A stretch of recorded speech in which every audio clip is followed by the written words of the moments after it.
Now boarding for Rebuild of Joycast, your weekly destination for anime, manga, and more. Welcome back to Joycast, everyone. It is currently Golden Week, but we decided to take last week off. Neither one of us in the last 2 weeks where we were like, it's Golden Week? It's Golden Week? And then we were surprised. We've been saying we just didn't look up. It's the boy that cried Golden Week. We've been saying it's Golden Week for the past, 8 weeks. We just weren't sure. The other day I looked it up. Golden Week is any time from, I believe, May 29th. It's the April. week It's after. April 29th. April 20th. Oh, yeah. Wait. No, we're in... Yeah, we're in... I keep thinking we're in June for some reason. I literally did not know it was May till yesterday. I was like, oh my god. I didn't know May was a month until yesterday. Yeah, it happens, man. Is May... I don't want to say May is one of the most, underappreciated months or, undervalued months. Because I like Memorial Day. May is when I always go on vacation at the end of the month. Well, you see, May, I personally like May, but I'm speaking objectively. Is May the least popular month? Not because it's bad, but just because people just overlook it? I don't think it is, because here in England, do you guys have bank holidays? We've got, kind of.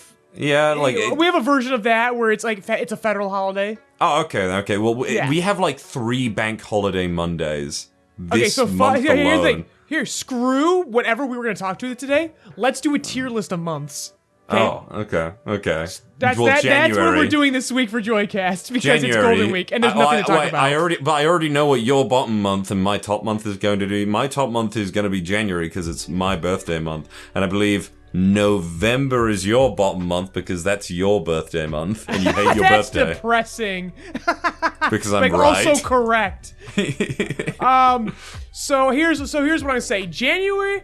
Okay, so we're gonna go S tier. Britain is cold tier, as fuck in B, winter, so any C. time in winter is already a low tier one. It just gets grizzly over here in winter. I will call January A tier because yes, the weather sucks, but it's after Christmas because I hate the holidays. And at least where I'm at, there's a lot of interesting little festivals. He retreats to his mountain home in Michigan with his little dog. There's no holiday festivals in January. January is fine. If you want to call A because that's your birthday, we can make that A tier. So February fucking sucks, right? I'm trying to think, is there anything meaningful in Valentine's February? Day is a fucking Hallmark holiday. February sucks. Yeah. I want to move January down to B because that's when you don't get here's the YouTube thing. revenue. Valentine's Day only sucks because it's supposed to be a reminder to people you show you love each other and stuff like that, and that does I do that every day, motherfucker, because I'm not a fucking piece of shit. Exactly. So I love it's you, Val. Kind of sucks. Charles Dickinson Day. There's. That's a bullshit holiday. You guys got some make-up shit. There's Waitangi Day. Safer Internet I'm not Day. even rating this based solely on holidays, Val. Just the month in general. What about National Hedgehog Day? 2nd of February. You're making up holidays. I'm These not. aren't National real. National Hedgehog Day is a real thing. It's a European thing. It's the European version. Is this version a February thing still? It's our version of Groundhog Day. Yeah, it's going in the trash. Groundhog's Day's stupid. But hedgehogs. Hedgehogs are definitely better than groundhogs, but it's a day for us to remember. Holiday. It's a day for us to remember UK hedgehog populations. I was gonna say it's the day you remember that you constantly step on hedgehogs. Apparently, because there's so fucking many of them. I fucking love hedgehogs. I don't see enough hedgehogs. That's why we're worried about them. I don't know. I just for February could be in C tier just for the hedgehogs. I'm a general life. Sonic is a hedgehog. I like him. I'm a general life enjoyer. I go out most weeks and I smoke weed and I just kind of look around, enjoy life, and pet cows and stuff. As you said, Ivan, I have Yotsubato days. That's my life, basically. March fucking sucks, right? March. March is our first true D tier. Because it's not winter or spring, but it's exceptionally shitty.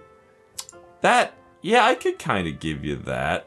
I need to think about the days and stuff still. Because they might... A for April, right? Because, obviously, because of the the letter. It's but the also day because, my mother. It was the month my mother was born. So yeah, hell but it's yeah. also the month my shitty brother is born. But it's when most it's when most universities graduate too, and it's like this is like for most places where spring finally starts. So that's cool. So then that leads into May. May is true spring. I love Memorial Day. I always go on vacation for Memorial Day weekend. I think, but objectionably, like. What about International Women's Day and How Mario do you feel Day? about May? Well, we love women. Yeah, that's a March month. You hate women now because that's Women's Day. I mean, women picked a shitty month. Okay, that's on them. May. By that logic, we'd be racist for putting February in C because of Black History Month, and that's definitely not true. Oh wait. Well, you got to remember our Black History Month is October. That's way better. October's S tier, right? I don't care about Halloween very much. Oh, I don't give a fuck about Halloween, but Samhain, October, but to me, Samhain is October's a very. true fall. Samhain is like a pretty fucking Irish, like it's a Gaelic thing and But everything. October's where but you we've get kind of- where you get brandy infused cocoa and the leaves start turning colors, and you can Brandy throw a infu- pumpkin at people you hate. Wait, that's legal And in get away from October? murder. I was gonna say that actually legal in October. Assault with a pumpkin in America. It's the purge. It's the month of the purge. You can legally kill people only with pumpkins. Why do you remember them? I've never actually watched the Purge film. The whole concept kind of makes me kind of. I think I've only I think I fell asleep to. We watched one of the purges during movie night. I'm Yeah. sure we watched multiple, but I only remember one of them, and I think I slept through all of them. Purge is fucking stupid. It is. The whole concept just kind of makes me kind of. I don't like this idea, to be honest. Okay, so but October is S tier for sure. It's like a. Here's the thing. Like a. it's like Imagine a if you C. actually liked Halloween, because I'm using my imagination as a writer. I'm imagining that I actually like Halloween. It's still fucking S tier alone. I like the fall, so Yeah, I I guess like the fall October's too. alright. So for me personally, I think September's also S tier because of not only the letter in its name, but because September's all the fun of fall, but it's not too fucking cold or too fucking hot. Yeah, no, yeah, I do like September. September's awesome. Summertime jams are the fucking best. Like, you know, we can just put every, like, you know, so let's see, wait, why am I having trouble? January, February, March, April, May. Yeah, like July to September are pretty fucking S tier. I can completely agree with that. July through September, I think July sucks. I think July sucks. Why does July suck? It's hot as fuck. It's in America. It's when everyone is the most obnoxious. People will pull out fireworks 2 weeks before 4th of July, and they'll keep firing them off all the way through fucking August. I think the whole thing is, like, you know, it's very different for us, obviously, because, like, we have such different, like, holidays. Like, we just have Yeah. no, So now you we have see why I'm similar telling you stuff, why but we I'm just raising an move eyebrow them because about around. Hedgehog Day. Yeah. Now you it's, empathize. Now you empathize. It's just Groundhog Day, but I don't give a fuck about groundhogs, and I like hedgehogs. Yeah, but you kept trying to raise the bar on it. The raise its tier. I said it was just shitty month. But Hedgehog Day and International Women's Day. Oh my gosh. Okay, so I agree that June is S tier. June is pretty sick.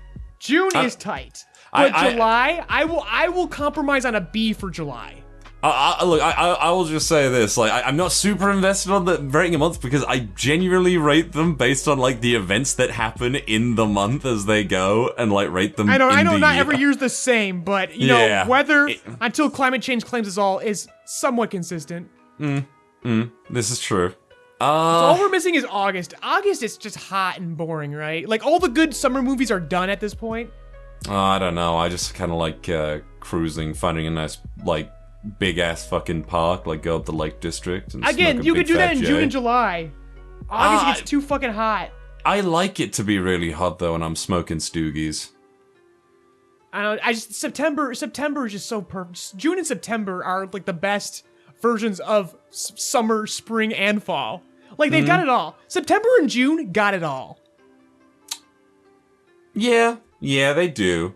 But now, but what started this argument was May.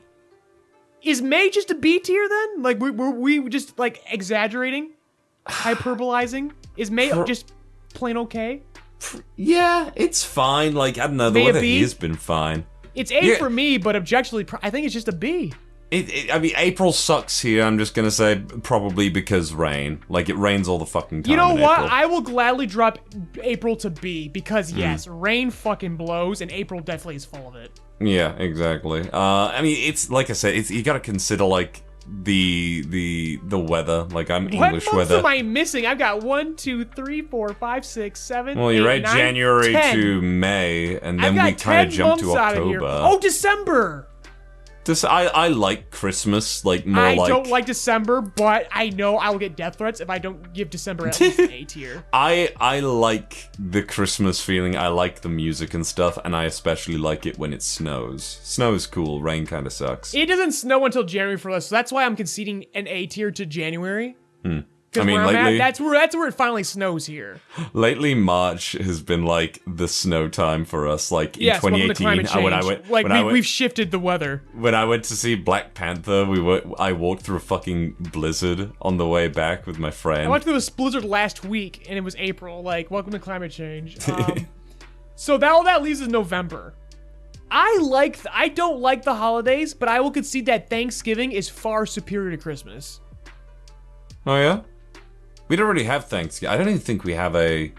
We don't even Well, yeah, have... you have nothing to be thankful for. We're thankful to not be part of you guys anymore. That's why we celebrate it. That's fair. Maybe we should be thankful And that pretend to you're ignore part of the it. indigenous genocide.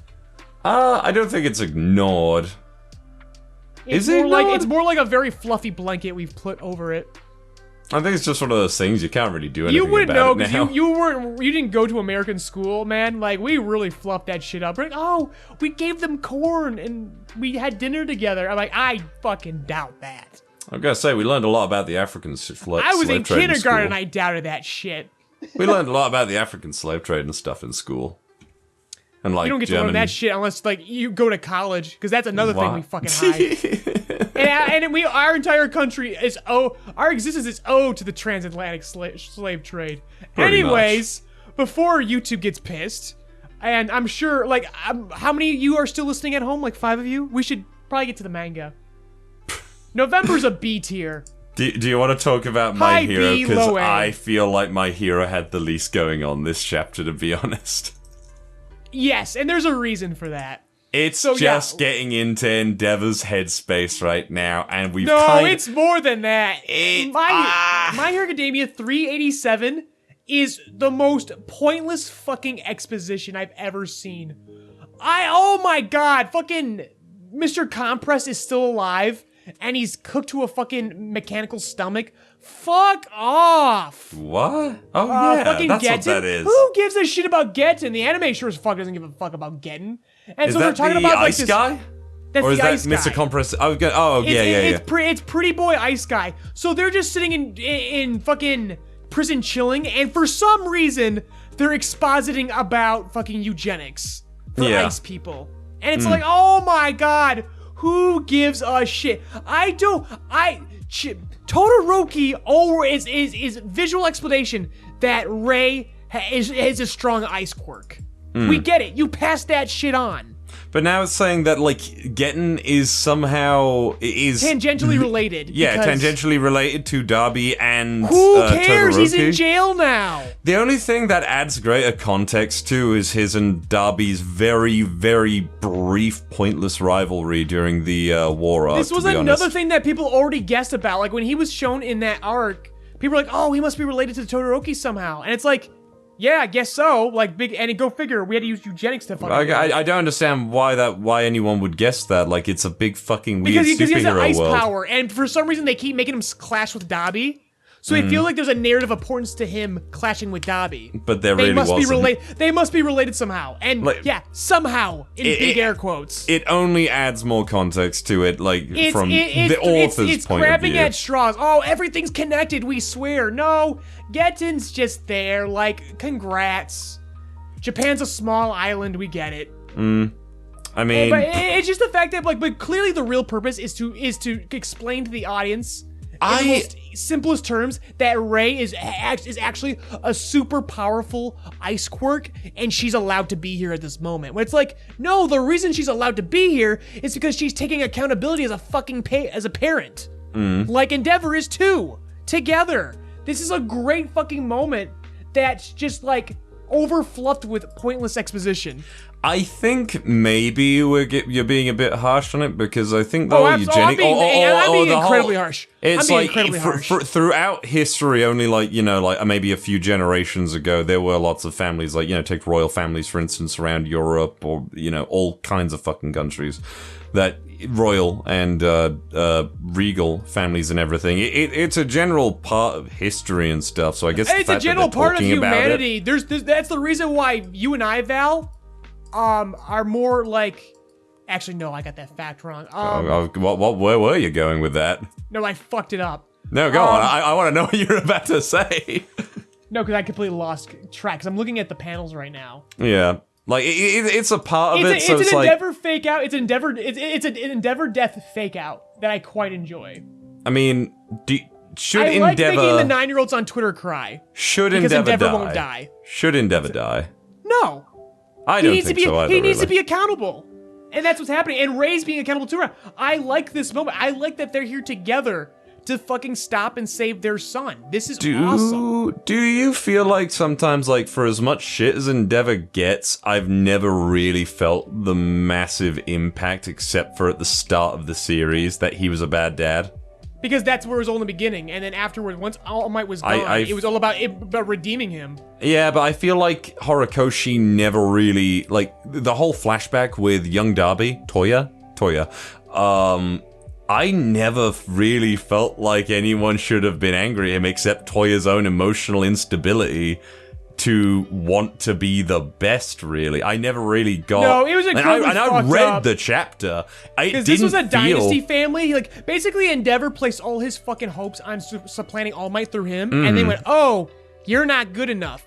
Makes another child. Oh, that one's not good enough either. And watching Toya watching his siblings get fucked over for Shoto's sake, that's fucked up. That fucks a kid up. I guess from my own experience, he definitely went too far. He definitely went too fucking far. In my own experience from viewing, like, family abuse and stuff like that, I guess I was expecting something harsher, so I've never really quite thought. And Shoto's the one who got it harsher. Because his dad beat the shit out of him, and his mom fucking burned him because she went fucking mentally unstable. Yeah, but that's what I mean, though. At the start, it was super like, oh man, this is some visceral shit. Oh my god, what the fuck? And then when the Toya flashback came, it felt as though Horikoshi wanted Endeavor to be viewed in a lighter way, I guess. And like you said, it was about making him more sympathetic. But I feel like he kind of fucked up and like didn't keep the consistency that Endeavor was like actually kind of a bastard when he was initially raising his family. Again, this is just the fucking like rub of being in Shonen Jump, where let's say Horikoshi got canceled in 30 chapters, and Endeavor was intended to be a dick until he got past 30 chapters. That's past the sports festival. Yeah. And that's when Endeavor kind of stops being a dick. Because, I'm allowed to continue my series, I can be more complex now. I don't think they simplified Endeavor. I think they actually made him more complex. And by making him more complex, it really spreads thin the dickish premise there and how fucked up things were. It spreads it thin, it's a little bit more palatable now. Yeah. Because now you understand his rationale. You see his insecurity, because before then, you don't see his insecurity, you just see a dick. Because there's not enough time to explain his behavior. Now his behavior's been explained, now he's more sympathizable, now what he did doesn't seem as bad. It's still bad, but it doesn't seem as bad anymore. Because I just felt as though what was initially a fairly physical level of abuse turned into more of an unintentional emotional level of abuse. Because when it was revealed that Toya's body literally could not handle it, he wasn't like, you're not worth it. Darby like took the you can't do it anymore, you need to stop, and was like, you think I'm fucking worthless, don't you? And that kind of thing. Yeah, and he's reasonable to think that way as a fucking child, considering how he kept stunning his fucking mom out. to fucking make better his kids. mom. He walked in on him and he was like, "No, I'm banging your mom, Toya, because you're not good enough." Not out of love, to make progeny that will get us more ad revenue and marketing deals. Like I said, like that fucks a kid up. Shoto experienced the physical abuse. Dabi got the emotional abuse. Yeah, exactly. Oh, and that's also very unfair to Fumi and Natsu, because they got fucked over too. We just, they're just not that relevant to the plot because there's only so many fucking characters. There's bad character economy. I mean, I don't know, man. There's still time. Two kids were not enough to get this message across. Horikoshi needed 3 + 1 that the audience could fuck. I guess that kind of puts into perspective the amount of time that Endeavor, I mean, it's in his name, the amount of time he has endeavored to supplant All Might through his progeny. Yeah, but here's the thing though, like this moment again, this final panel with Rei and Endeavor, I love this. This is to me, this is almost great. like the Ochako speech.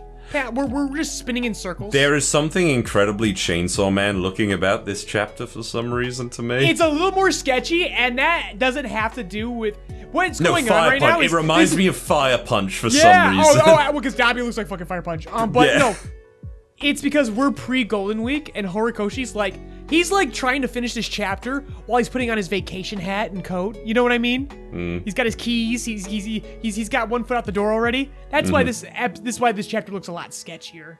Yeah, because our boy needed Golden Week very badly. Also, our boy needed to wait 5 hours in a train station. Also, Endeavor is absolutely gonna come out of this just not. What what was that? That was share screen, because I was showing you the tier list earlier, and then I forgot to shut it down. Oh, dude, I didn't even notice that you did a tier list. I thought Steena came in at one point, because there was the talking about the Zara. Val just heard a ping sound. It's because I was sharing my screen. And he didn't even bother looking at it when I was sharing it. I heard like a Discord enter thing, and I was like, oh, Steena mentioned wanting to talk about Basara at one point. Maybe Steena just walked in the room. Steena will probably be here next week, by the way, audience. Oh, so okay, I will. Those I will who are try. begging for more Steena content, she's coming. I will read Basara then this week if she's coming. Okay, so but it's a very nice looking chapter, but honestly, it did feel really unnecessary. It's just Endeavor getting the fucking beat down. We know. I mean, Horikoshi said, "I want a big flamey Dabi being like daddy, daddy, daddy," and all that shit. It's fine. And that's the sad part is the stuff I'm complaining about. It's only like a 10th of the actual chapter. Like, it's so brief, but it feels like forever and so unnecessary. So Who cares? When Endeavor opened up Darby's chest and he was like, Ray's quirk, I thought it was that Darby has the quirk. Yeah, it's a fake out. It's a fake out. He's like, oh my gosh, Dobby's unlocking a new quirk, and then you go, psych, it's actually Ray. Okay then, like, even though I read this last week, I've actually only just understood that, like, no, Darby isn't using the quirk, and then Ray's coming in to then And who knows, maybe he is doing it too. He could be doing it to himself. Maybe.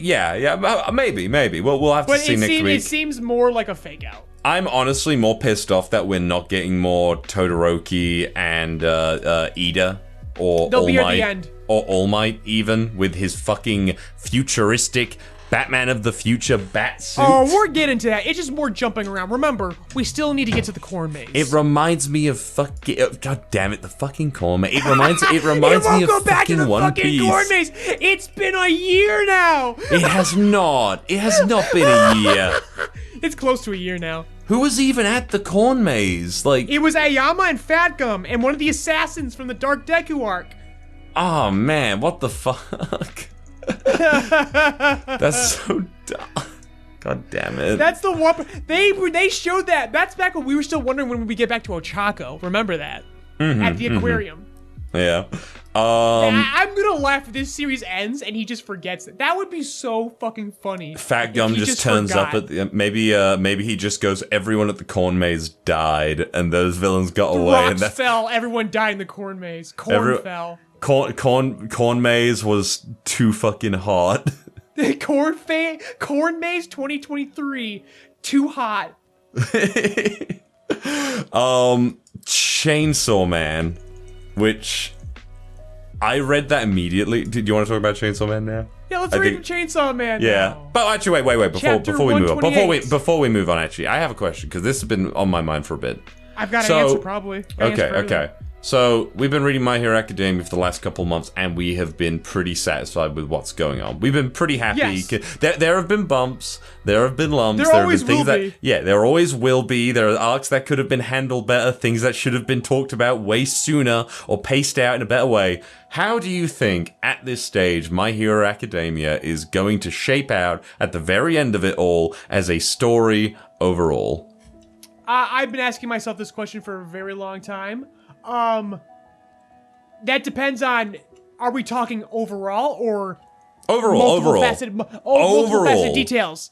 And like I can only give it one singular grade. Sure.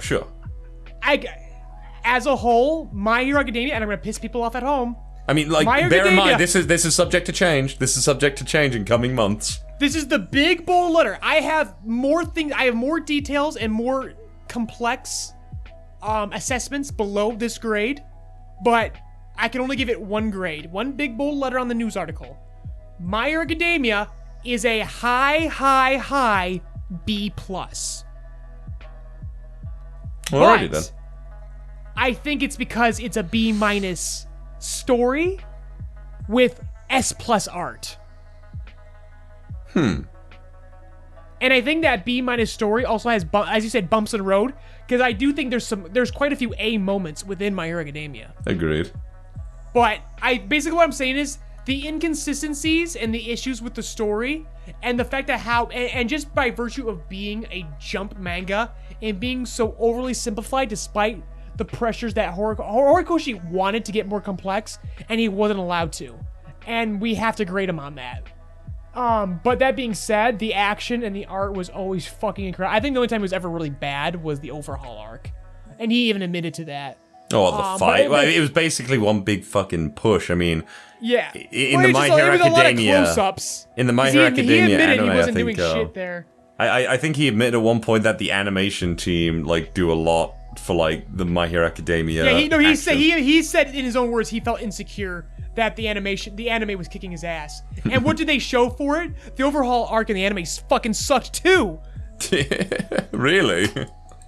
Bro, it still blows my mind. I just finished my end of editing on Joint Training Abridged. It, to this day, still blows my mind that Joint Training is objectionably the worst arc in the entire series, but it's the best in the anime. Or at least one of the best in the anime. The anime Really? carried that arc. It's so fucking fun and good and well directed. Joint Training is the whole like fucking the Endeavor Agency arc, right? No, it's Class 1A versus 1B. Yeah. I can't people just call it Class 1A versus B arc, the War of the Classes or something? Joint Training has less synonyms. Yeah, I guess. Less phonemes. It just doesn't stick out to me as like I'm like Joint Training. What am I thinking about? I don't like the fact that they call the Dark Deku arc the Dark Hero arc. Just call it Vigilante arc. But I guess that's confusing because then it's like there's a whole manga called Vigilantes. I mean, when that was airing, we called it the Vigilante Deku arc, and they're like, no, it's the Dark Hero. It's like, why not Dark Deku? Get the alliteration. Dog. Yeah, I mean, it doesn't even work that well because Deku wasn't exactly dark in that. He basically just said, was dark. He was covered in poop. No, I get that, but he basically just said fuck off to his friends and All Might at one point. That's like the depth. That's like the depth of it. I mean, I still like he's Deku. a precious cinnamon roll, Val. No one's ever suffered more than him. I like According to Twitter. Deku. I like stuff where it's like Deku's whole like I am a vessel for all for one, where like he believes that he is like I'm a little fucking boy meat for one for all. Yeah, I'm a boy meat for Little fucking boy one vessel. Yeah, and that is a cool idea where it's like he embodies like the chosen one thing. Cause like I don't know, what was I listening to the other day? It was like the idea of the chosen one role doesn't have to be bad as a story element. Oh no, because there's a lot of fun things you can do with chosen one. Because the chosen one role should fucking suck. Yes, it should fuck somebody up. Yeah, and I would say that Deku has been fucked up by the chosen one role to some degree throughout the series. I mean, Here's the thing. I disagree. I think he's been fucked over by society. I mean, yeah, he was fucked over by society from the very beginning. Exactly. We talked about this, where he was a He's place of 1%. He's the bad 1%. He's the 1% you don't want to be. Like he went from being the persecuted to being the persecutor, and then paid for that when society fucking just imploded on itself. Yeah, and he had to pay for that because when at the end of the day, everyone looks to him like, "Hey, fix our society fucking sucks. How about you fix it, Deku?" That's a chosen one. That's stuff that we chose like. you to fix everything. I've talked about the Nagant thing, where it's like I don't think that Deku needs to have all the answers and stuff, because at the end of the day, he's an individual. I love that when Deku's like, "Oh, just smile and everything," and she's like, "What the fuck are you talking about?" Exactly. It's love good. that. Love that. I love Deku. that. I love that just because Deku it's like, no, he doesn't have it. Deku literally hit the Shonen Pro Tag panic button and got fucking slapped for it. Monkey D. Love Luffy it. would just go, "Fuck you, I don't have the answers, I'm just gonna go beat that guy up." Luffy wouldn't even talk. He'd be like, "I'm gonna just beat the shit out of you." Yeah. You could be fucking responsible for your I'm going to beat the shit out of the fucking dictator that's taken over this place. Not because I give a fuck about you, but because you're annoying me. I'm gonna fight this dictator because you keep annoying me about the dictator. I want you to shut up. I mean, that's Luffy. Pretty much. Or they fed him. He's a great anti-based. You gotta love him. I know it's too late into the story for it to happen. Correct. Or you pay him in food. I've already said it, but like the thing that upsets me that probably won't happen because we're too late into the story, and Oda apparently, I know he's wrong, but I swear to God, if he's the only guy who's like, yeah, One Piece will end in 3 years, I will be fucking like my friend was talking to me about this. I have a thought I need to get out right now. Oh, go on. I really need to sit down and read Naruto. Really? I think this on? Because I'm starting to come to the epiphany that I think every issue I have with Shonen Jump right now might be Naruto's fault. 1 second, keep it going. I just got answers. Because Naruto is one of the most influential manga anime on the planet. Like, they just did a study right now. They're like, basically, I found this out because Dragon Ball fans got very upset on Twitter this week because they found out that Naruto, by an exponential landslide, is the most influential piece of Japanese media in the world. Pokemon's the most profitable. Pokemon's the most profitable, but it's actually Naruto. Because this is what happens when you take third world countries into account. People who can't afford to catch them all. Guess what you can do for free? You can do your ninjutsu. The world loves Naruto. Yes, it does. And I think that we've talked about how My Hero Academia is just the next Naruto. I mean, and I have to wonder if everything I have, every problem that I fucking have with most Shonen Jump might actually be inspired by Naruto's version of the Chosen One. But the fact that we know that he starts off pretty based and like as an unwanted fucking child, but then at the end he basically becomes like Ninja Jesus. Yes, no, that's the problem with it. It literally comes to it at the very Naruto. end. It is literally revealed Naruto and Sasuke are like the reincarnations of their own ninja Jesuses, and they are basically fated to like battle and shit. Yes, And so it that's comes why out of nowhere. I wonder if every Chosen One trope and Shonen Pro Tag armor that I don't like about My Hero Academia might just be an echo of Naruto. I wish Naruto. You might actually. You might have hit a nail on the head. Kai already. You might have. Well, I would actually. Well, here's the thing, Ivan. Naruto Kai exists. It's called the Ultimate Ninja Storm series. But that requires playing a video game. Yeah, it requires playing at least 5 video games, I think. That's worse. That's fucking worse. That means that's Dragon Ball Kai, but I have to press a button. Fuck you. But they're pretty fucking hype. I've actually said to people, look, if you don't want to watch 1,000+ episodes of Naruto, maybe just play Ultimate Ninja Storms 1, 2, 3, and 4. Yeah, you can play 4 of them. Okay, but that's what I want to say right now. Someday I will sit down and read Naruto, or cross my fingers that Viz will do what will release. Dude, stream it. Stream all the Ninja Storm games. Honestly, not stream the Ninja Storm games. I think me streaming myself going through Naruto might be a thing I need to fucking do. Oh, like a stream read? I need to make it a tax deduction, Val, is what I am saying. But I no, know I'm that. just looking. All I'm looking for I is get that. scapegoat right now because I know a lot of people are just upset, even though a B+ is still a really good fucking grade. I know people are gonna be upset that I called My Hero Academia a B+ story, but I'm trying to find a scapegoat. I'm trying to find a sacrificial lamb to explain why.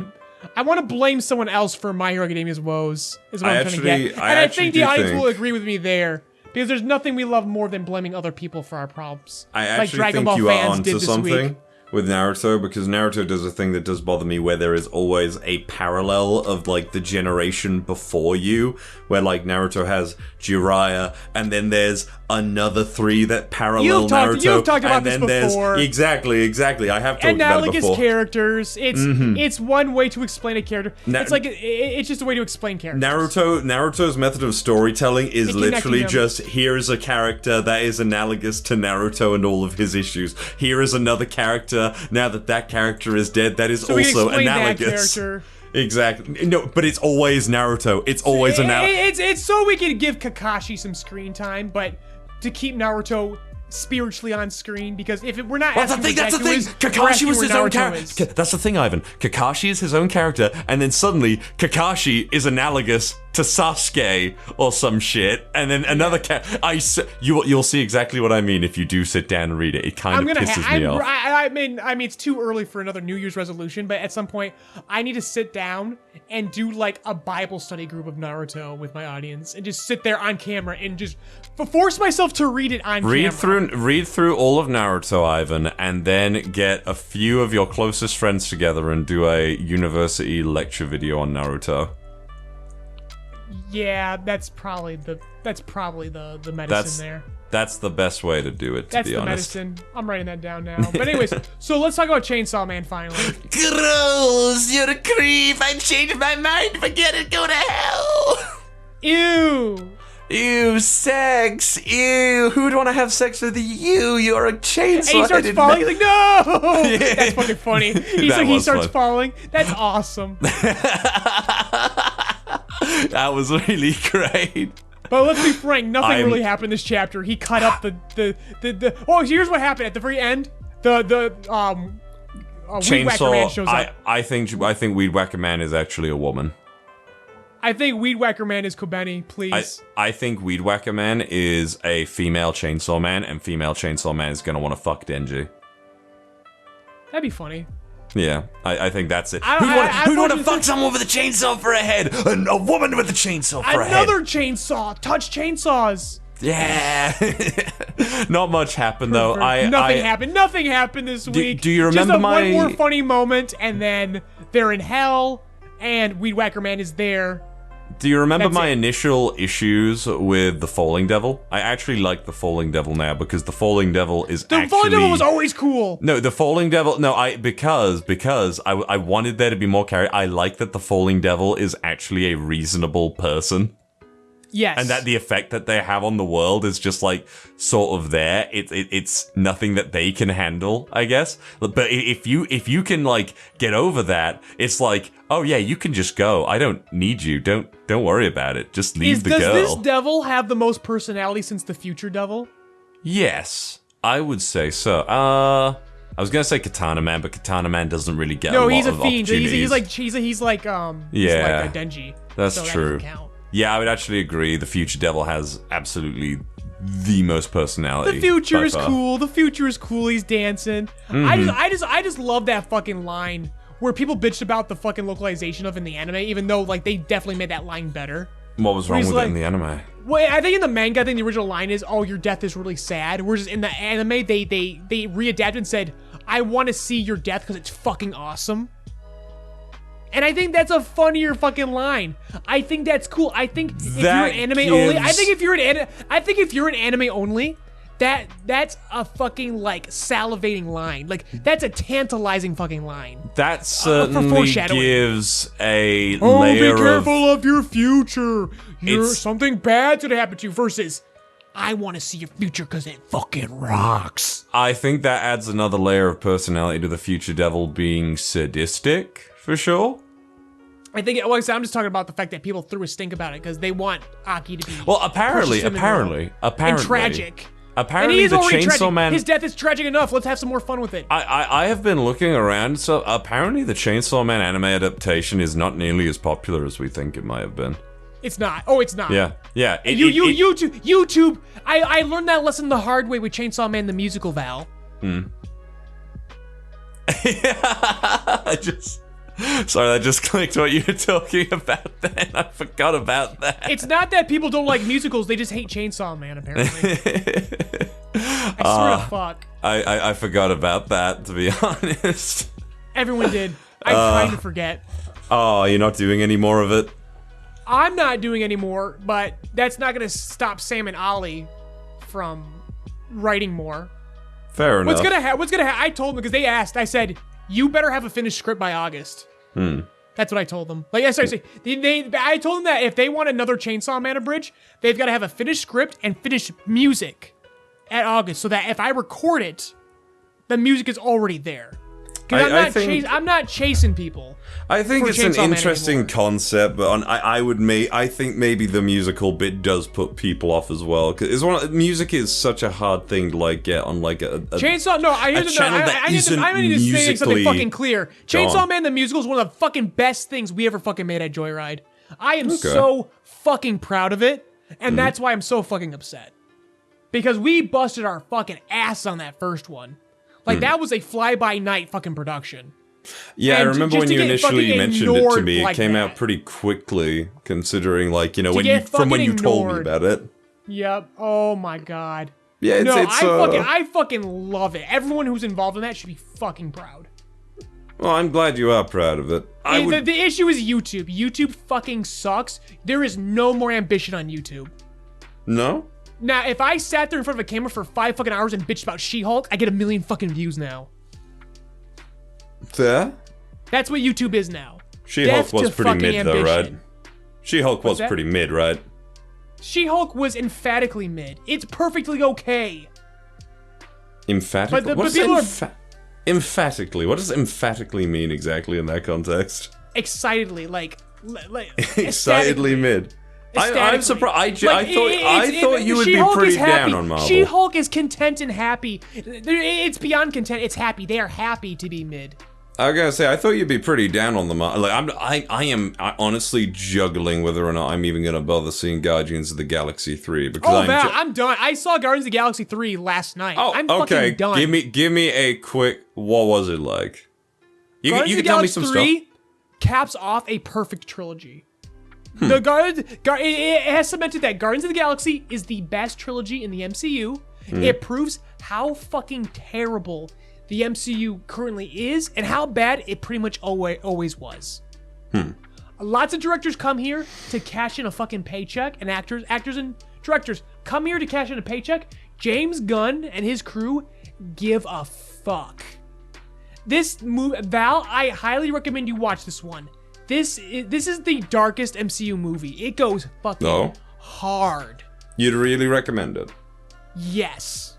I think you would very much enjoy it. But once you watch that, don't watch the rest of the MCU. I mean, never again. I have a bit on that since 2019. This movie makes it abundantly clear that no one ever gave as much a fuck as James Gunn did. I don't believe that James Gunn is the answer for DC's movies. Oh, hell no. But I definitely agree he is a answer. Because he's definitely someone who actually fucking gives a shit. I appreciate the fact that he kind of wants a fresh slate for DC, to be honest. I agree. I agree. DC is a fucking mess. It's a fucking embarrassing mess. Yeah, they rushed a formula. They were trying to copy Marvel and everything, and Marvel was something that was extremely, like, Man of Steel, emphatically okay. Man of Steel's fine. Remember, Man of Steel came out like a year after The Dark Knight Rises. Like, I feel like Man of Steel happened because they were still trying to get Christian Bale to be Batman. They were trying to put this in the Nolan-verse. And then when that didn't happen, they said, okay, Zack, figure it out. Make a fucking universe. And honestly, at the end of the day, they should have given Zack Snyder a Dark Knight Returns movie. If Zack Snyder just made a Dark Knight Returns, it would probably be one of the most successful movies of all time. Are you gonna go see that new Flash film? No. I don't think I am either. Because when the movie's called The Flash and 65% of your marketing is Batman, you know you're in fucking trouble. Kevin Conroy. It's kind of cool, though. Not Kevin Conroy. Kevin Conroy is dead. Oh, shit. What am I trying to say here? Fuck. My mind's in a blank, too. Michael Keaton. Yeah, why did I say fucking... It's probably because Kevin Conroy is my fucking Batman, probably. He's everyone's Michael Batman, Keaton. and now he's dead. Yeah. Batman's dead, people. Batman died. Stop making more Batman. I mean, like I said, the DCU is fucking rotted. The fan base is rotted. It fucking sucks. Shazam was really fun. Shazam 2 was fucking garbage. He needs to start over. I'm not gonna be a bitch about it, but I've Peacemaker was fun. I have for seen a an couple episode episodes. or so of She-Hulk. She-Hulk is pretty fucking bad, dude. She-Hulk is an. I understand if you're pissed She-Hulk off though. is at other one people Disney trip episode bitching away from about an it. ABC sitcom. I thought that fucking what was it? WandaVision was pretty bad too, though. They're all bad. No, the MCU is fucking terrible now. Just the series aren't good. I even watched the first episode of Arrow. I watched against my better judgment. I watched Ant-Man Quantumania last week. Yeah. Fucking it worse. So after I just talked so much shit about the DCU, Ant-Man Quantumania is worse than anything DCU ever fucking did. Jeez. Oh my gosh, it's fucking terrible. A lot of this shit is fucking terrible. And again, but seriously, like everyone listening, you should see Guardians 3 and then you should never watch another Marvel film again, just to fucking get the point across that you need to slow the fuck down and put people who give a fuck in the fucking reins. I think Marvel are in a really tough position because for the last 10 years, at least as of 2019-ish, from 2008 to 2019, so for like 11 years, they're on top of the world. They're putting out banger after banger. They're really interesting, fun. The superhero franchises have been revived, and they're stronger than fucking ever. Because you remember stuff like Daredevil, and then there was the odd good one, like obviously the Nolan Batman films, Batman Returns, Batman Begins, Dark Knight, and all that. If you want to talk about the overall timeline of things, but then they obviously came to a conclusion with Endgame, and rather than maybe sitting back and saying, okay, we really need to think about the next step moving forward. No, and they're making their money. Right? Exactly. Everything through Endgame was just an investment. Now they're actually making their money. They spent so much fucking money up until that point. That's the reason why everything's so fucking cheap now. Is Disney is now recouping all of the money they spent to acquire Marvel and to get these movies fucking going. It's a cash-in, and I won't be a fucking part of it. But it sounds more like, based on what I hear, like these films don't perform very well comparatively to what they used to. And I think it is partly it's burnout. They still make the most money. Like Ant-Man fucking sucks. It's still like the second most like high-earning film this year. I'm pretty sure. Quantumania, behind Mario. That's done really well, actually. 200 million, yeah, 470. This is Wikipedia numbers, obviously. Again, 474. $200 million. Oh no, we're bombing. It's fucking cry. It's $200 million fucking dollars. Jesus Christ. Maybe my poor little wallet I can't sympathize. I'm not a fucking freak. True. But even so, yeah, Marvel is fucking dead. I will probably check out Guardians of the Galaxy. Dead. I'll ask my Marvel guy. I was watching through like... It's a shame as well. It's a shame because like, did I tell you how I watched Avengers, the first Avengers, like the other year? And I was like genuinely so fucking impressed with how good it was. Like there was no tonal whiplash or anything. Everything was just so perfectly fucking done. I was like glued to my seat.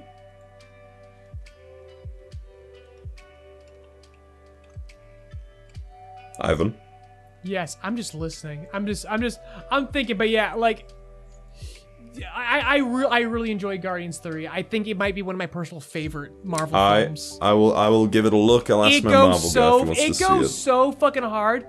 My jaw hit the floor so many times. I'm like, oh my god, I can't believe Marvel's letting Gunn get away with doing this shit. And then I go, you know what? No, it makes perfect sense why they let him get away with this shit. Because they're not really doing anything. Kevin Feige's asleep at the wheel now. No one cares. They're just there for their paycheck. And James Gunn's like, hey, I'm gonna show like some fucking animal torture and shit, and a guy's face get fucking ripped off. Are you cool with this? Kevin Feige's a fucking sleep. I think they honestly just need to fucking, like, sit down and actually plan this shit. It just feels like they're just going full speed ahead without a real plan, and good writers, to be honest. Well, here's the thing. What a great time for the writer's strike to happen. True. Because I mean, literally this morning, the writer's strike, I was watching on Twitter, they were posting videos where, who's that guy from College Humor? The guy who, like, ruins everything with facts? Adam? Adam ruins everything or something? Yeah, I think so. He's been on the front lines. There's a video of him this morning where he's like, "Yo, Caroline, we're gonna go stop a Marvel production." They're literally like running to go put a picket sign in front of a Marvel production and stop it. Basically, because right now we're in the middle of a writer's strike that is sorely needed. I'm not here to explain all of this. Go on Twitter. The WGA has been incredibly fucking transparent about what they want right now, and basically like the freaking corporations have been embarrassing also transparent about what they won't allow, and it's so fucking embarrassing on their end. What kind of things won't they allow? Well, to put it shortly, obviously higher wages for writers. Go fucking figure. We need a quality of life improvement for writing. Corporations are trying to turn writing jobs into gig jobs, not careers. And that's a fucking problem. Okay, that is a problem. So they want more guaranteed work. Like, hey, if you hire me for a show, I better be there for a set number of episodes, which is perfectly fucking reasonable. Next is residuals. Residuals are a thing, but they want more residuals. Someone who worked on Jane the Virgin, which is a very successful show on streaming, just showed one of the residual checks was for like 1 penny. And he's like, that's fucking bullshit. So they want higher residual checks, which is completely fair and should be given how the streaming model currently works. But the most important thing is AI.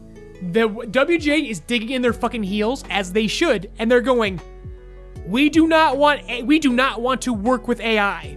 You are not going to make an AI write a script, and you're not going to make us correct that script and edit that script. No. I do hate AI, but I do think it's also one of those things that's going to be inevitable at some point. But we can dig in our heels. But that's the reason why the WGA is digging there. They want to establish the protocols right now. Because number 2 is, they do not want their scripts being used for machine learning for the AI. Yeah, I agree with that. I don't want, like, say, my voice, That's even for more example. fair than the first point. I don't want my voice, for example, to be, like, used for any AI shit. Again, we talk about how transparent this, like, the WGA showed the document where they talked about what they proposed and what the corporations counter-proposed. They counter-proposed slightly lesser residuals, slightly lesser pay, and slightly lesser guarantees on staff jobs, as was expected, because you always want to negotiate higher. But when it came to AI, the corporations went, no counter, no deal. And that's fucked.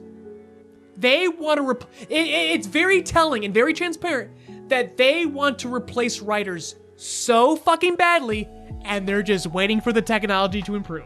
Sadly, dude. The minute they get that tech, to a lot of they these are going companies, to fucking shit can writers. Every single person is expendable to these people. That's just a fact. And now we're going, and that's why that's so important right now with the WGS. This is going to be a watershed moment starting entertainment, and it's going to fucking echo out to other industries. At least it should. I'm gonna be completely. Time to dig in and start way, making guarantees for people's fucking work. I think the only way you can actually do it if people actively go out and burn down server buildings and shit like that. Well, here's what's going on right now. You're attacking people at their wallet.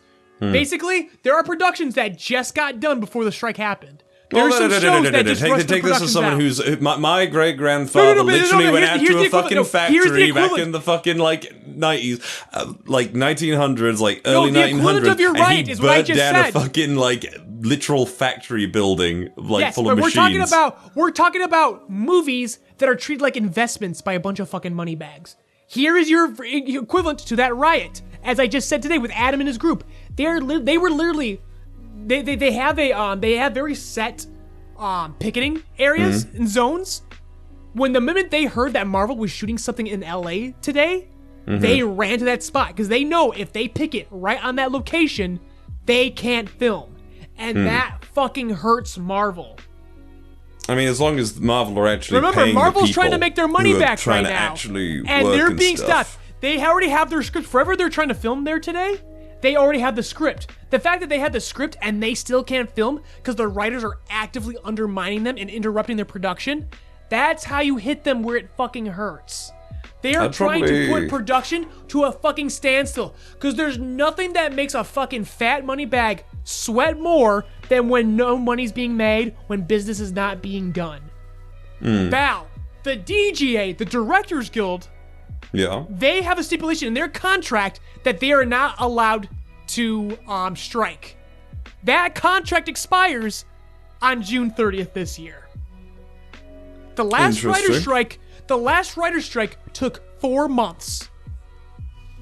If the writers are still striking in June, then? If the last writer's strike was in 2007, it was November 2007 to the beginning of 2008. This is an American thing, though. I assume. This is a wholly American thing. Yeah. So the DGA, if the writers are still striking by June, the DGA is also going to go on strike. So it doesn't matter if you are already in production right now. If you don't wrap your filming up by June 30th, there's going to be no writers and no directors. And these writers and directors have made things very fucking clear that if you work while there is a strike going on, you will never be protected by the union ever again. You will not receive the benefits that the union fights for. So it's become abundantly clear that you don't work. When there's a strike right now, you do not fucking work. So we're hitting a watershed moment in entertainment where nothing is going to be made. The last time this happened, there was no writers. What did we do? We looked to the YouTubers. This is how YouTube started getting legitimized. This is where we started looking at Doctor's horrible Like sing-along Fred? blog, where directors were just writing stuff and going nuts. But basically, this is the first time where we're not going to have the head or the tail of production. Everything's going to stop. Nothing will be filmed. Nothing will be written. Nothing will be directed. Nothing will be conceptualized while both these guys are striking. Heels are being dug. This is going to be huge. And for the writers, the fact that the corporations are trying to turn writing to gig jobs, because they're like, oh, writers, you pamper fucking writers. What are you gonna do while you're striking? They're gonna do gig jobs because writing is already being treated like a gig job. It's a lateral move for writers right now. It is a lateral fucking move. They are going to dig their heels and they're gonna do this for as long as fucking possible. And I certainly hope it goes well. I hope it goes well too. But basically, right now, Hollywood is going to fucking implode until these corporals fucking get. I thought it already was. What's in the process of right now? What I'm saying is, it's been in the process of imploding for like the last 3 years or something. That's why I call this the watershed moment. But yeah, no. And anyone who's rooting for AI to take over fucking writers' jobs, not particularly. Fuck you. Emphatically. Fuck you. Not your word of the day. What's my word? I've got a little fucking app actually. I need to check it more often. It's a word of the day app. What's my word of the day? Oh wait, no, that was the other day's word. What the fuck? Democratize art. The Orrery. fucking corporals made that fucking word Orrery. to sell you on it. An apparatus for representing the positions, motions, and phases of the planets, satellites, etc. in the solar system. People talk about fucking AI democratizing art as if fucking artists are the ones that have this tyrannical hold over media. No, that's the fucking corporations, you dipshits. Yeah, Oh but writers are also responsible for making absolute shit entertainment. No, that's focus groups, Val. Again, corpos and producers. Because they take the script and go, that's uncomfy. I don't like that. I'm gonna show this fucking movie to a bunch of fucking boomers who have like free time all day and don't do anything with their fucking lives. I doubt boomers are the ones that people ask to look at movies nowadays. Oh, they give everything. It's a mix of people. You gotta consider the generation. You gotta like consider boomers who at has this point, fucking my man, are time in in a their given day to 60s do and this. whatnot. Yeah, for sure, millennials then. But you understand, it's not because I hate that art. Wow, now writers will be forced to write better things. Writers I don't. write fine. I'm not saying there like isn't that. fucking I bad don't writers. like I'm that. saying that their fucking scripts get fucking torn apart before it gets to the final fucking product. Yeah, for sure. It's fucking producers. That's why when I complain about My Hero Academia, I always bring up Horikoshi's editors. Yeah, because but if Horikoshi was allowed to do My Hero Academia they have to write it'd that be way week better. to week, though. That's a week-to-week production. The man has to work with whatever the fuck comes to mind half the Most time. television is the same fucking way. Is it? Yes. Not now. Absolutely. We don't really have television now. We have streaming and shit now. We still have television, and it's still on streaming as well. I mean, I haven't watched television in fucking ages either. I don't know. I Okay. usually assume that it's like at least like, you know, that episode of the next week is usually wrapped up when the previous episode is fucking done. I mean, how long would you gotta consider the editing process and stuff. Hey, if you want to talk about being considerate of workers Because in I did entertainment, media, we should be so considerate I of didn't our think about editors that. on this podcast. That's we'll probably true, wrap yeah. this show up pretty soon. Okay, So, let's talk about Piece. One Piece, where we're inevitably going to hear Ivan hate on the Navy. Go on, Ivan, lay it on me. You're I don't glad. give a fuck about You're the glad Navy. Vice Admiral T-Bone died. I know you are. I don't give a fuck about the Navy's episode. This chapter's about based ass Buggy D Clown. It is about the Navy. A man's died. T-Bone Buggy died. looks at fucking Mihawk and Croc and goes, "Fuck you, jobbers. We need to still be aspiring to the One Piece." No, that was cool. I actually liked that. But I'm also like, That's all this chapter was for me. Was Buggy being based. I'm also like, where has this come from, Buggy? Like, maybe it What do you is mean? just Buggy's always been based. No, Buggy has always been based, but because Buggy has never been like, you know, he's never strived for anything greater, really. He wants things. He wants things. He's never strived for anything greater. He's always fucking falling into shit. What the fuck are you talking about? I am. How dare you fucking question me? Buggy has always been about being fucking comfy. Buggy has always been about being fucking comfy. The instant that he got those fucking men on his side, he was like, I'm not going to lay claim to anything. I'm going to run the fuck away. Buggy's whole thing is that he falls into this stuff. It's surprising that now is the time that he is deciding to embrace the opportunities that life is given to him. That is what is interesting about this. That's what I'm wondering about all this. He's at the absolute always been bottom. fucking amazing.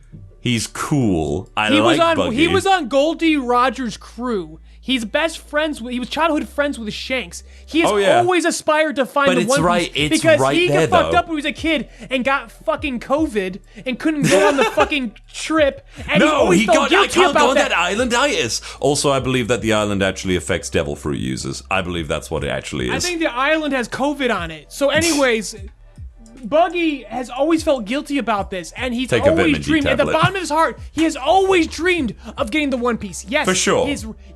But this is what we call about the subtext. Yes, when we're first presented Buggy back before Oda had the threat of an axe over his head, much like Horikoshi. Back when Endeavor was proposed to be a dick, so was Buggy. Oh, I want the One Piece because I want the riches and to live an easy life. But as we've seen more complexity in Buggy, it's become clear that Buggy has always been a dreamin'. Don't give it up, Buggy. He wants to see the One Piece because he didn't let his friend get there. To see it. Because he was promised it and he didn't get to see it because he was weak. And now he needs to prove how fucking powerful and based he is now. It would be very cool. If Buggy truly wanted a comfortable life, he wouldn't be a fucking pirate to begin with. It's all he knows, though. Because that's always been consistent, that being a pirate has never been fucking easy. And Buggy never chose an easy fucking life. No, he was Buggy's born in. always I'm been pretty based sure, and cool. similar to Shanks, he might have been born on the ship, basically. It's not really clear where they picked Buggy Gold's up. son, I agree. But I find it interesting and surprising Immaculately conceived shat out of Gold's butt. that Buggy wants to go claim it and is straight up disregarding the orders of Crocodile and Mihawk. Yeah, and he says, fuck you, jobbers, because Croc and Mihawk are a bunch of boring-ass fucking jobbers. I'm sorry, Croc. I love you, Croc. But Mihawk right especially. now they're being jobbers. They're being fucking cowards. And they're like, no, money. Let's get the money we have in front of us now. And Buggy's like, no, don't let your dreams be memes. We gotta get the fucking One Piece. Well, I mean, Crocodile is planning total fucking government upheaval, and he is successful. Which is pretty it's fucking interesting cool. because he is like pushed an old man who doesn't want to kill T-Bone into But if you killing know the him. best way to the best way to undermine the government, go find the One Piece.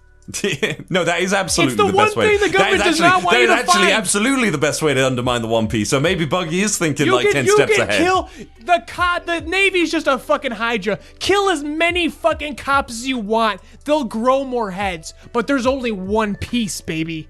All right, take it. But what you do you take think- that, and they will be dejected as fuck. What do you think about the conversation that Tsuyu... Is it Tsuyu? Is it Vice Admiral Tsuyu? I think it might be.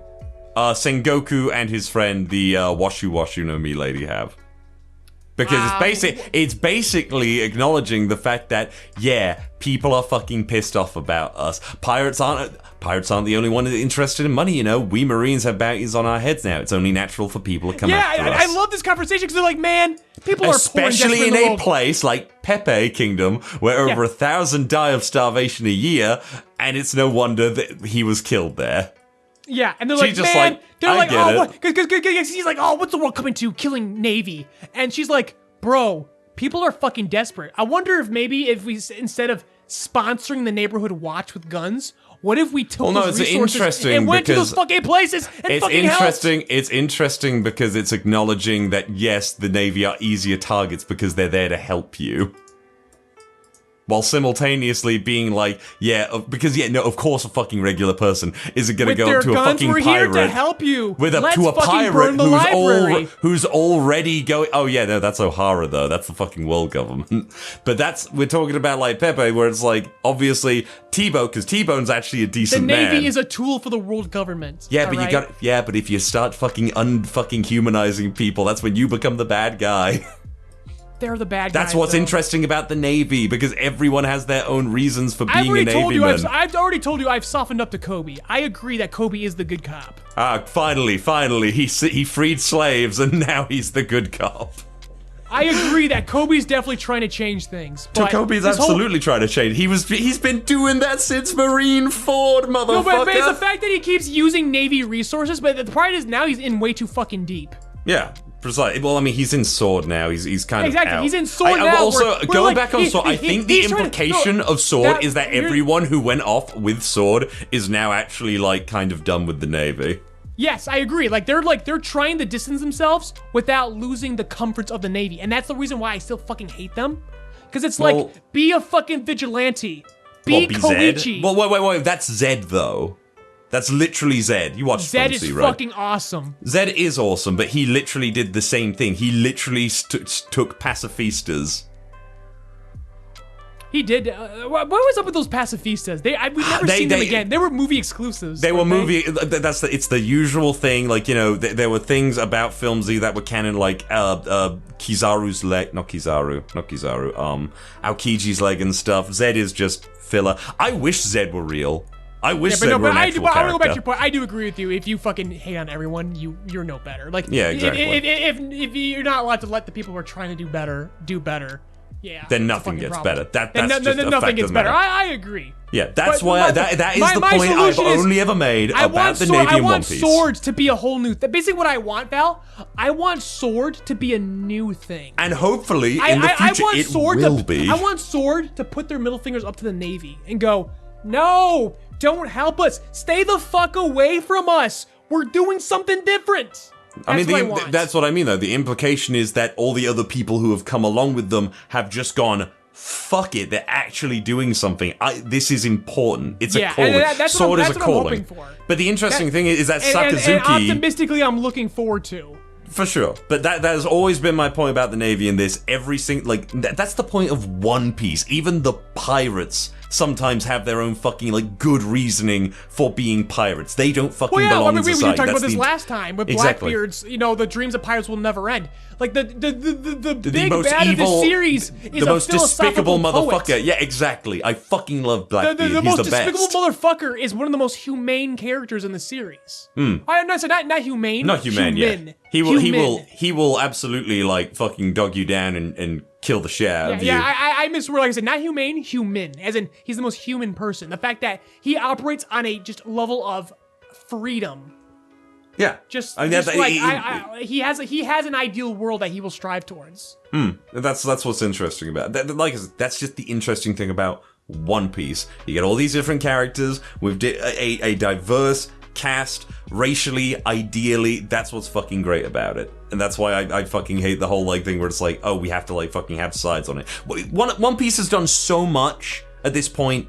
It's just too fucking broad to define into a single fucking thing. I absolutely agree. Ideology. I agree on that front. I think that's One Piece's only conflict is that there's way too much going on. Exactly. Like you go from Wiper's story or something. Oh, you go from Alabasta, and then you go to Wiper's story or something. Wiper has literally one of the coolest fucking stories in One Piece. I can't blame anyone for not wanting to watch One Piece, not because of its sheer size, but just because it's been going on for so long. It is impossible to fucking pitch to someone now. I mean, you could pitch the main you could say premise of you the could say initial pirate adventures, but even then, what you think but pirate that's way adventures too are. But then that's insulting. That's way too reductive. I talked to a guy about One Piece. He always comes up to me at the flower stall. He's like, "Hey Val, what's going on in One Piece right now?" He watches the anime and he always tells me stuff about it, even though I'm way ahead of him. And I'll describe things to him, and then my boss is like, "This is about fucking pirates, right?" I'm like, yeah, kinda. It's about pirates. It's insane. I couldn't really describe the whole thing to you. I completely agree. It's so fucking big. But getting back to the chapter though. So yeah, I'm also excited about Buggy wanting to get up and do the one. I sounded callous when I'm like, what the fuck, Buggy? Like, where is this coming from? But I guess he is at the very fucking bottom of everything. People are making moves around the world. Of course, Buggy wants to make his own move. He is the least prepared, but maybe Buggy is going to come out and surprise everyone like he always fucking does. And then we cut to the fucking, what do they call the World Rebel, what do they call? It's the, son of a bitch, Revolutionary Army. Yeah, we're back to the Revolutionary Army. Did you see, Ivan? Did you see everyone saying that kid was fucking dead when they saw the girl with her arm? Wait, which one? The girl with her metal arm, like literally like aiming like a weird arm gun at Kobe's little ship. Oh wait, not Kobe, Sabo. Oh yeah, everyone, Sabo's fucking alive and I don't care. Like why is that surprising? It's not surprising. It's just like I guess Oda wanted to rip off the Band-Aid really early. I don't even hate Sabo, but I don't care that he's back. I'm just sort of like, of course you're fine. Whatever. It's cool. I'm more interested in like these weirdos, like the weird cowman, a hero, but that's because she has a weird metal arm, and loads of people are like, oh, kid's fucking dead. She got his fruit. It's already moved on. We don't know what that is really. I've heard people say that she's been in before, and we've seen her, and I don't fucking know. Sabo basically comes in. He's got a bunch of people who need help, I think. He's got refugees from Lelucian, basically. His friend Koala. Can we agree? Koala is... I love Koala, only because of her, like, relationship to Fisher Tiger. Did you and Steena get to the Fisher Tiger story? Because you got to Fishman Island. That's where I stopped in my initial watch through, and then we stopped again with Steena. Fisher Tiger, in my opinion, it's such a drop off, man. I think Fisher Tiger's story in Fishman Island, if you go forward, is actually a really, really great story on like racism. Essentially, it's the usual One Piece stuff. Yeah. It's really good because like even the main character Fisher Tiger says, "I am racist now." I'm racist now, but I don't want anyone else to be. It's horrible. It's actually really fucking cross. Yeah, it's really, really fucking good, honestly. And Sabo basically says, I'm going to tell you all what really happened on MerryBowTie, which... Dun. Oh, like I give a fuck. Wait for fucking 4 weeks to pass by, because I bet we're about to, like, jump back to fucking Luffy or some shit like that. We're not gonna know about this for a little while, I don't think. If we do, though, like, holy shit, I wanna see, N. It's been so long. One Piece. What's their name? What's their name? It's like a giant. Im. Yeah, we might see Im. I'm actually excited for that. If we like know about Im or something, that'd be cool. For the most part, though, this was an interesting chapter. Yeah. I only have one more thought before we have to run away, and it's One Piece related. Is Oda released a letter as an update to the One Piece? That's right. Live action.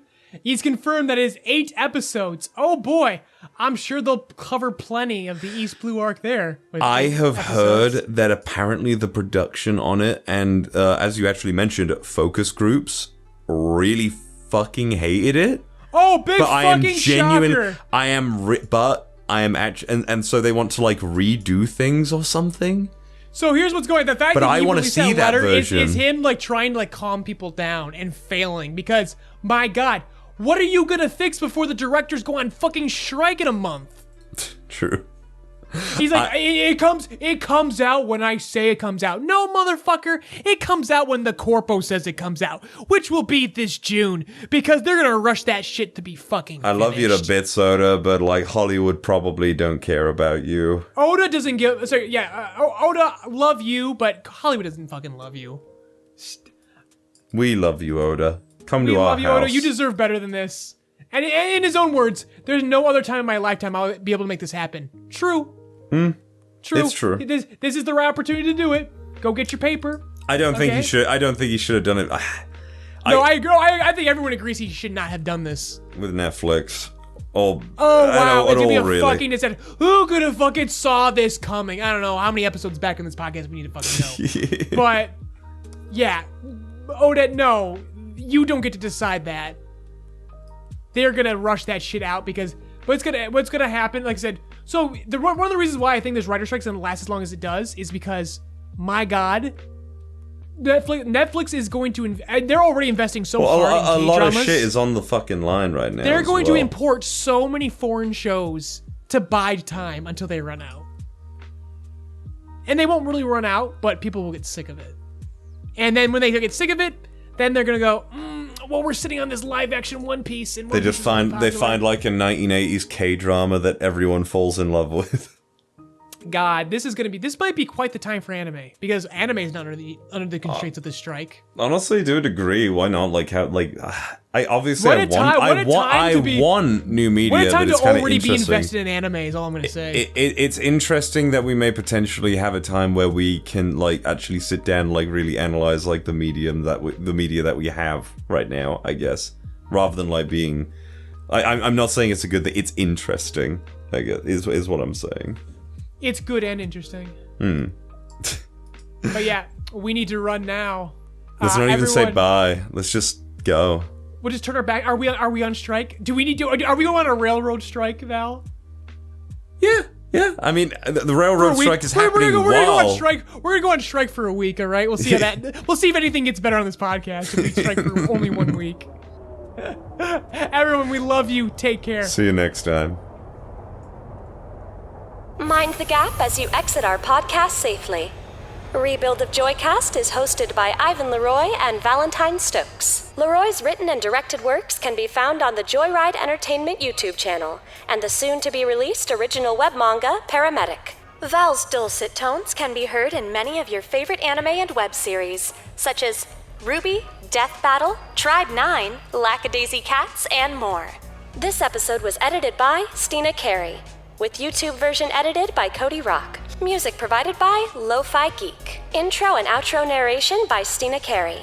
Outro music composed by Michael Pejovich. Logo and visuals designed by Ivan LeRoy. Rebuild of Joycast is produced by JoyRide Entertainment and Rock Voice Productions LLC, and made possible thanks to Patreon donations from generous listeners like you. This month's highest tiered Patreon producers are Mr. Host, Gooner Bear, MerryBowTie, Hope D. Cruz, Phantom Thief, Goose Does Let's Plays. If you would like your name shouted out at the end of each podcast, an invite to our private Discord to interact with fans, cast and crew, or early access to all of our content, be sure to check out JoyRide Entertainment's Patreon. Links provided in the description. Thank you for keeping JoyRide's engine burning.